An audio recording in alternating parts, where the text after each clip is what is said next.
Đây mùi cần lại, nơi trong nơi spiên đam cỏ, để thân nơi phum rôm chê, không thân nào sâu bà tì khai ta cao. Mà cha hát đây đê mình lũ, bọ mà là hai, bị pru mình thuộc chất khuôn ai, nông ca tình đây để miên plong, nơi tai mình ọc chất, nơi bên đi, cọt ban nhiều nhâm vinh hai.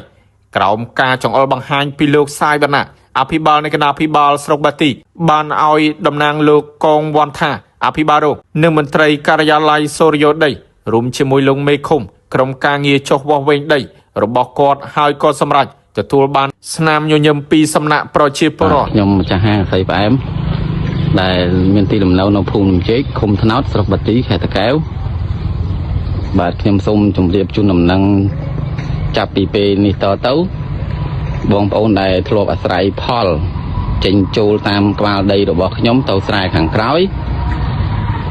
ខ្ញុំសូមជម្រាបជូនបងប្អូនថាចាប់ពីពេលនេះទៅខ្ញុំនឹងធ្វើរបងបិទហើយបាទនេះព្រមទូលក្បាលដីរបស់ខ្ញុំនោះជាព្រែកនេះជារបងដែលខ្ញុំបានធ្វើបិទហើយសូមបងប្អូនដែល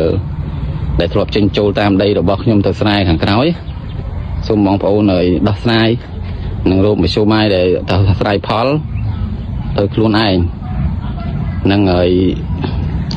មានវិធានការអីទៀតខ្ញុំអត់ដឹងទេពីព្រោះអីខ្ញុំត្រូវ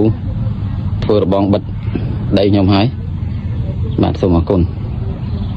យានដ្ឋានរដ្ឋាមានទទួលជួសជុលរថយន្តគ្រប់ប្រភេទជួសជុលធ្វើជើងគ្រឿងក្រោមម៉ាស៊ីនត្រជាក់ប្រព័ន្ធភ្លើងឆែកដោយកុំព្យូទ័រសារស៊ីម៉ាំងរថយន្តនិងតោនបាញ់ថ្នាំអាស័យដ្ឋាននៅភូមិអណ្ដូងច្រកភូមិអំពិលស្រុកកំពង់សៀមខេត្តកំពង់ចាម